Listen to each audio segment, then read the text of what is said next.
Bismillahir Rahmanir Rahim. Alhamdulillahi Rabbil Alameen. Salatu wa salam ala Sayyidina Muhammad sallallahu alayhi wa sallam. Do you believe God exists? Have you seen God?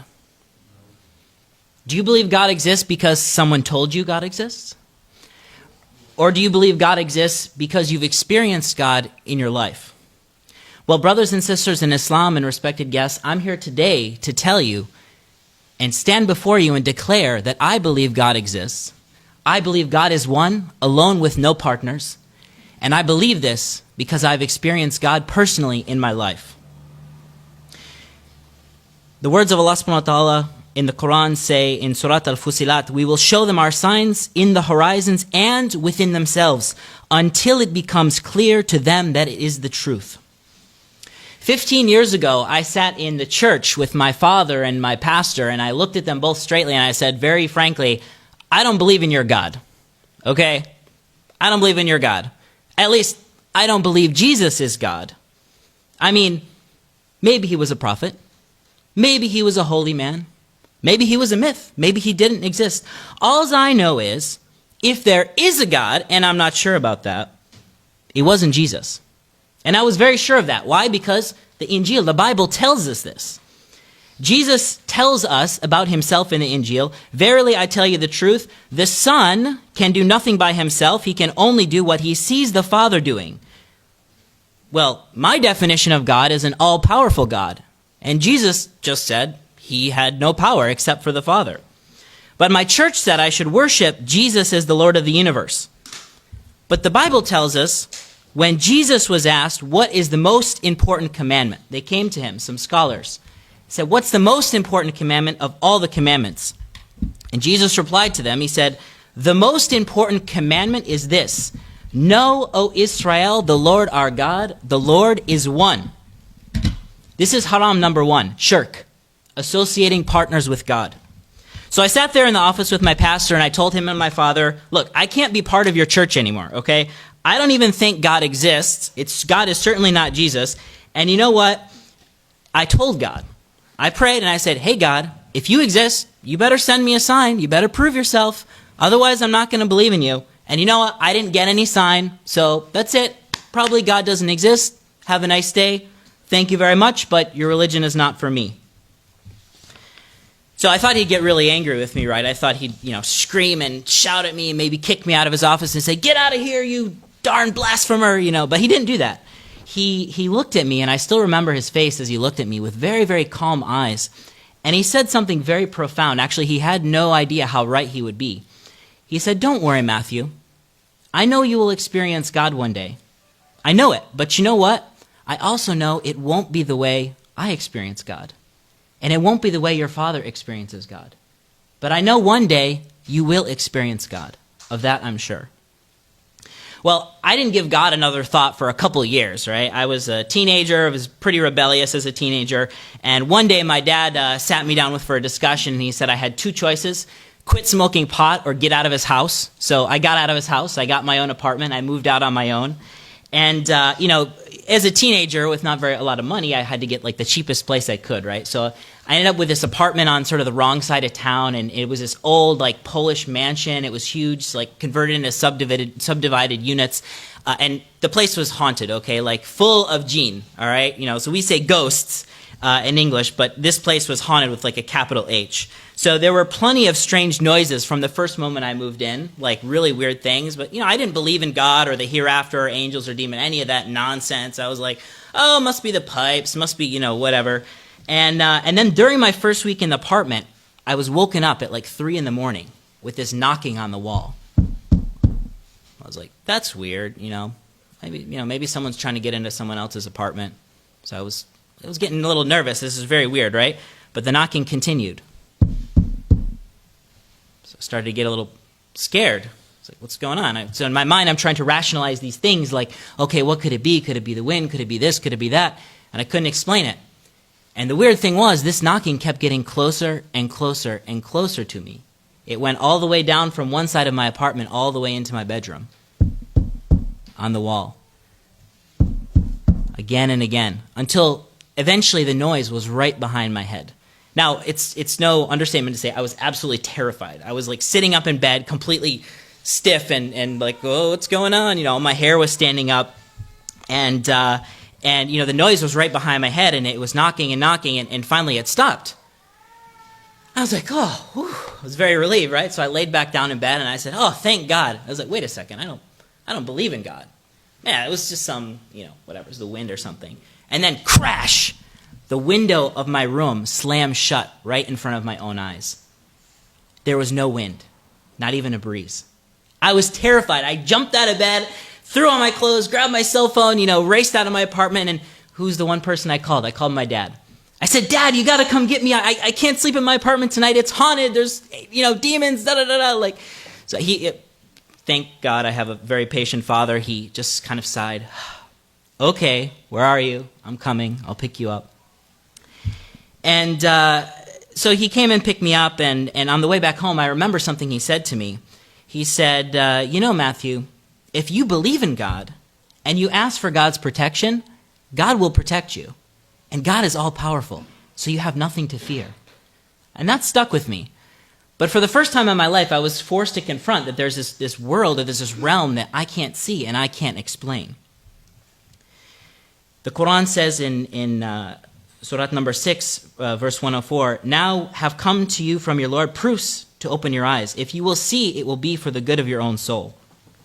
So a year or so later, I started researching other religions. I thought, okay, maybe there's this other realm. I was kind of looking for something. And so I studied Buddhism, I studied Hinduism, I read the Bhagavad Gita, I even tried yoga, I practiced yoga for a while. But for some reason, I was drawn back to the Bible. Maybe because it was familiar. So I gave God my same arrogant challenge as when I was a younger teenager, right? I said, okay, God, send me a sign. If you send me a sign, I promise to believe in you and to worship you. So I was reading the Bible, and also I was very broke, still no college education. I was studying at a technical school, but I really had no work experience. I worked in fast food, that was about it. And I really needed money, right? And so Home Depot was hiring, and they paid double the minimum wage, which I thought was awesome, right? So I applied, the interview went really well, and they hired me. But there was one final thing. I needed to pass a drug test. Big problem, okay? So this is haram number 3, intoxication. So it was not possible for me to pass a drug test, all right? Not with the amount of pot I was smoking in those days. So I needed this job really bad, so I was like, well, what else can I do? I'm not going to, so I prayed. I was like, dear God, if you exist, you know, really would like this job, so please help me, and P.S., that would be a great sign to prove you exist. Thank you very much. Love, Matthew, all right? And so the test was the very next day after my interview, and the hiring manager specifically told me, we'll call you 24 hours after the test to tell you the results. So I waited, and 24 hours went by, and I got no call. And 48 hours went by, still no call. Finally, a whole week went by, no call. So I said, okay, God, I get it. I was so arrogant. I was stupid. I get it. I shouldn't be smoking pot. And I missed out on this great job because of that. Please forgive me. Please forgive me. I'm so sorry, God. The next day, the phone rang. Hi, this is Jen from Home Depot. When can you start? I was shocked. God had answered my prayer. And I got the job. But more importantly, I got a very important sign. I said, okay, God, I get it. You're there. I believe in you. And turn to Allah in repentance, all of you, O believers, that you might succeed. Surat An-Nur. So only after I repented, earnestly and sincerely repented to Allah subhanahu wa ta'ala, did I find success. So I started this job at Home Depot, right? And it was my dream job, but the dream didn't last for long. If any of you have ever worked at a place like Home Depot, you know it's very difficult work. It's not easy. And there's a reason why they were paying double the minimum wage. So I worked in lumber and building materials. So I spent all my day, you know, driving around forklifts and like schlepping bags of concrete and moving around lumber and loading up trucks. And, you know, this honestly was not the high-tech software job that I had in mind. So I started to get a little depressed about this. I started to think about quitting my job. Now, by this time, I had started reading the Bible pretty regularly. So one day when I was really down, I was thinking, you know what, I'm just going to quit this job. Forget about it. Like, I'll find something else. I won't even call him. I'll just never come back, right? That's it. But I was like, okay, you know, God, like, give me some guidance, right? So this is haram, don't do this. But I took the Bible and I said, okay, God, give me guidance. And I opened it up and it's like randomly to the first page and read what's on the first page, the first thing I see. And this is what I read from Ecclesiastes chapter 9, verse 10. Whatever your hand finds to do, do it with all your might and strength. SubhanAllah.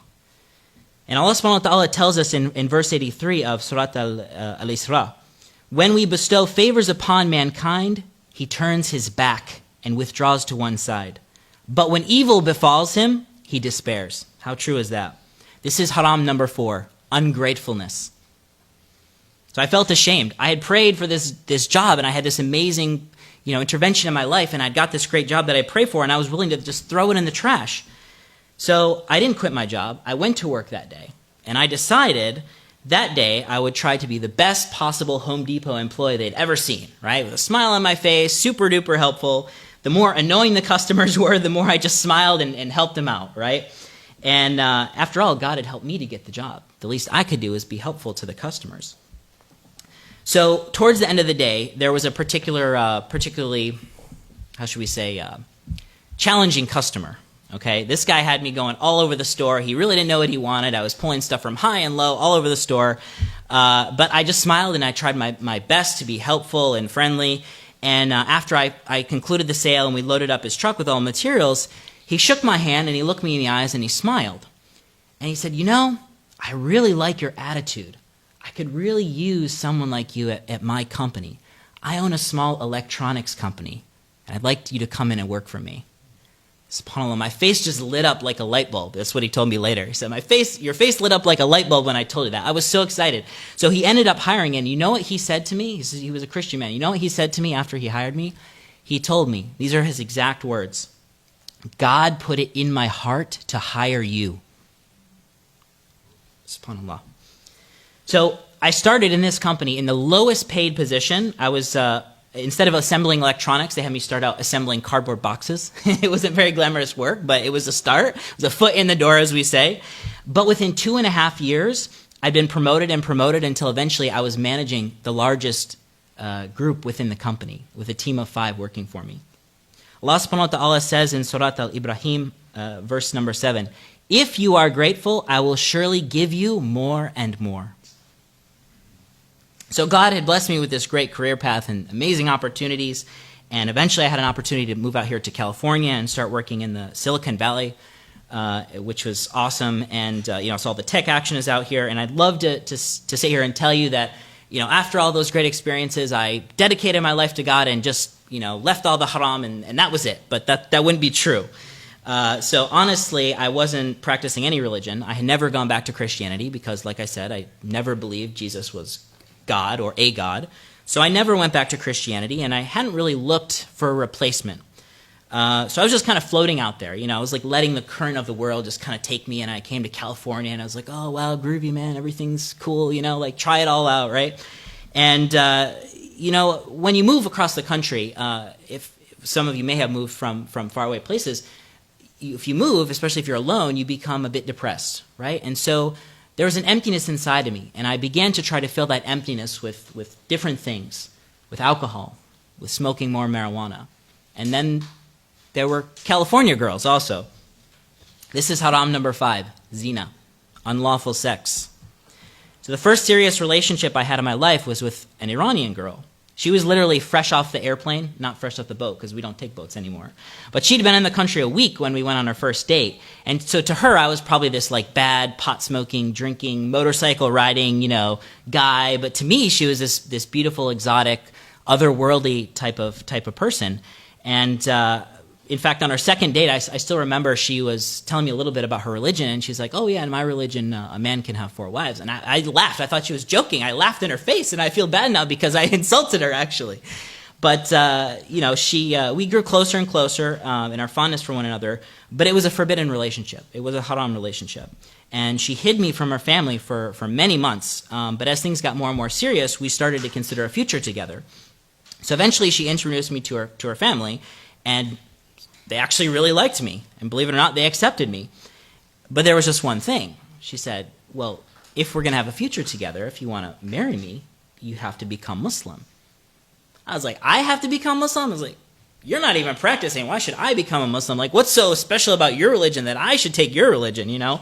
But I was like, okay, that's fine. I don't have a religion. You know, I can say, oh, maybe I'll declare I'm Muslim, but maybe it's just going to be in words. But anyway, I'm a technical guy. I'm an engineer, right? So I wanted to learn, you know, technically what am I getting myself into, right? I wanted to read the fine print of the religion, right? So I started studying Islam from sort of an academic perspective. So, you know, I started to study Islam, and actually my mom was very supportive. She bought me a DVD lecture series on Islam. It was sort of a very academic study of Islam, and I started really enjoying what I was learning. The more I learned about Islam, the more I realized, wow, this is kind of already what I believe. This is great. And it's, you know, Islam seemed like what I already believed.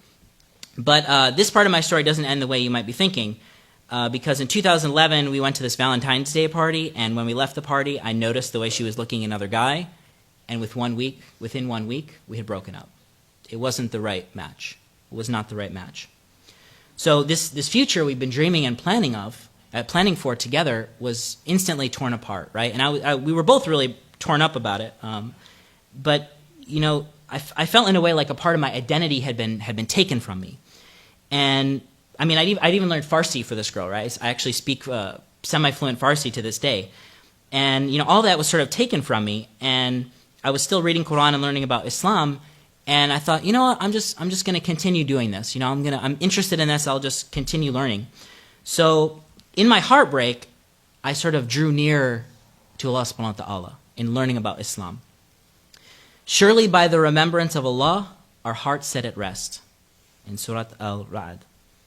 So I wasn't looking for religion. Again, I was looking for comfort. But the more I learned about Islam, the more comfort I found. And the more beautiful I realized that Islam really was. And then one night I had a dream. This wasn't an ordinary dream. This was a very, very vivid dream. And in this dream, I was praying salat in a masjid, in community, in jama'ah. And when I made sujood, I had the most amazing feeling come into my body. A feeling of taqwa, or God consciousness. Brothers and sisters, I cannot describe the beauty of this feeling. I felt in my heart. And that was it. When I woke up, I said, this is a clear sign. I accept the religion of Islam. I'm Muslim now.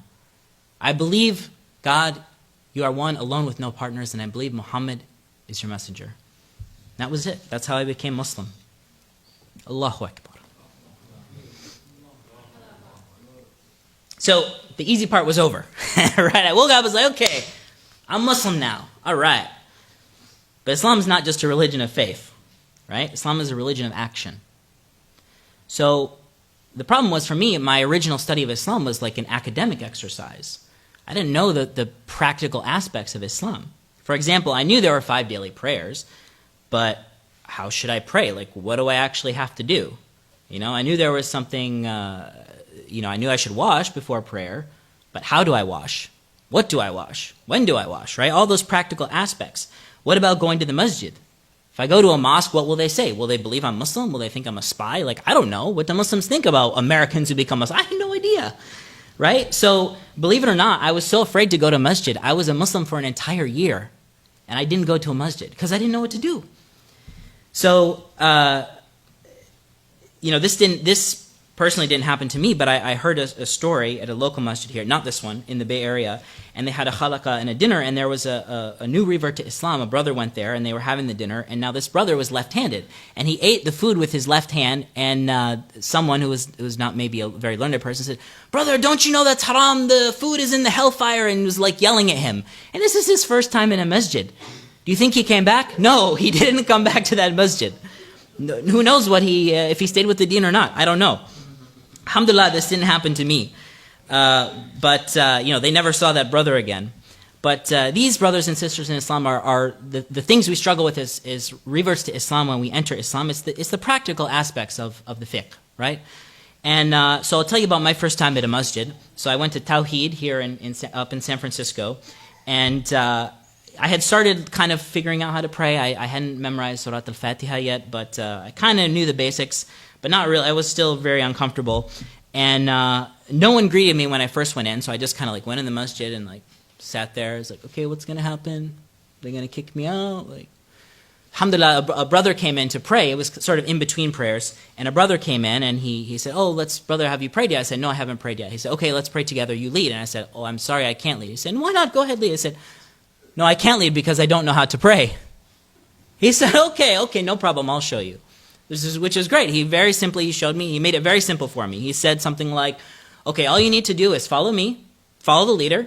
Okay, that's easy. He said, every time I say Allahu Akbar, you say Allahu Akbar too. It's like, okay, I know what Allahu Akbar means. Okay, I'm down. Sign me up.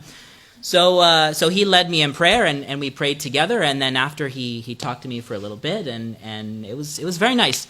And he didn't go into too much detail. He just gave me a very nice explanation, alhamdulillah. So this was my first experience in a masjid. And also I can say YouTube also helped me enormously in the early days. May Allah subhanahu wa ta'ala reward all the people doing dawah on YouTube. It's a very, very good resource. But the basics of spiritual practice are sort of only one side of the equation, right? In order to really practice Islam and follow the deen of Allah subhanahu wa ta'ala, I needed to change my lifestyle, right? And to the young brothers and sisters here, I'll give you this warning about alcohol and drugs. They are very addictive. They're not toys, okay? So when someone becomes addictive to alcohol or drugs, it's not just like a chocolate. Like, oh, I don't feel like chocolate today. Okay, I'm not going to have chocolate. No, you need your chocolate every day, okay? It's very serious. So it's very hard to leave those things. And the other thing about drugs and alcohol is you don't realize it, but when you're someone who's a pot smoker or a drinker, you start to surround your community, becomes all your friends and all the people who you hang out with are only people who use those substances, right? If you're a drunk person and you're with people who are not drunk, you don't feel good. You realize what you're doing is not great, and you realize you sound stupid and it's not fun, right? So what you do is you start to surround yourself with only a group of people who do what you do.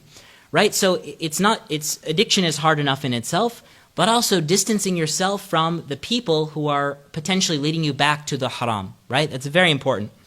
So I'm sure most of you are familiar with a story that's recorded by Imam Bukhari in his book of Sahih Hadith.